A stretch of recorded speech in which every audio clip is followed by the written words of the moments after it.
রহমতুল্লাহ। পাঁচটি আয়াত যা কঠিন সময়ে আসা জাগায়।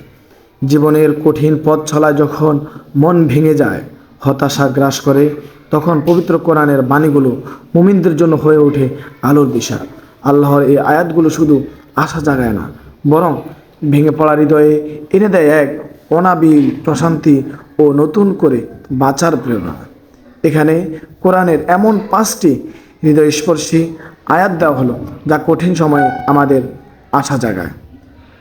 এক, আল্লাহর রহমত থেকে নিরাশ হইও না। নিরাশ না হওয়ার আহ্বান। কঠিন সময় বা শত ভুলের পরেও আল্লাহ ক্ষমা ও দয়ার প্রশস্ততা ঘোষণা করে এ আয়াত বলুন, হে আমার বান্দাগণ, তোমরা যারা নিজেদের প্রতি অবিচার করেছ, আল্লাহর অনুগ্রহ থেকে নিরাশ হইও না। নিশ্চয়ই আল্লাহ সমস্ত গুনাহ ক্ষমা করে দেবেন। নিশ্চয়ই তিনি ক্ষমাশীল, পরম দয়ালু। সূরা জুমার আয়াত নাম্বার 53। 2, কষ্টের সাথে স্বস্তি, আশার দৃঢ় আশ্বাস। জীবনের প্রতিটি সংকটে এই আয়াতটি মনে আনলে বুকের ভেতর প্রশান্তি নামে। এটি আল্লাহর পক্ষ থেকে এক নিশ্চিত ওয়াদা। অতএব নিশ্চয়ই কষ্টের সাথেই স্বস্তি রয়েছে। নিশ্চয়ই কষ্টের সাথেই স্বস্তি রয়েছে।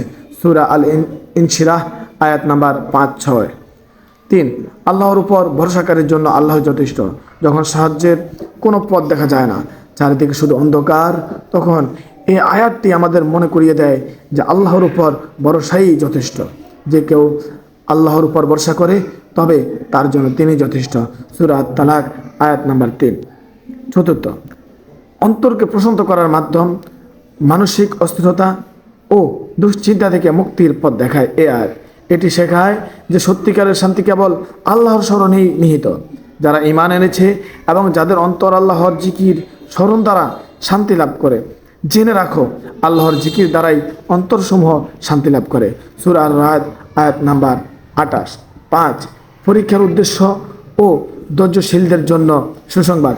বিপদ আপদ বা কষ্ট এলে হতাশা না হয়ে এটিকে জীবনের পরীক্ষা হিসেবে মেনে নেওয়ার সাহস যোগায় এই আয়াত। আর ধৈর্যশীলদেরকে সুসংবাদ দাও, যারা তাদের উপর কোনো বিপদ আসলে বলে, নিশ্চয়ই আমরা আল্লাহর জন্যই এই নিশ্চয়ই আমরা আল্লাহর দিকে প্রত্যাবর্তনকারী। সূরা আল বাকারা আয়াত নাম্বার 155 এবং 156। আমরা সবাই আমল করার চেষ্টা করবো ইনশাআল্লাহ। আজকের জন্য এখানে বিদায় নিচ্ছি। দেখা হবে পরবর্তী আরও কোনো ভিডিওতে। আসসালামু আলাইকুম ওয়া রাহমাতুল্লাহি ওয়া বারাকাতুহু।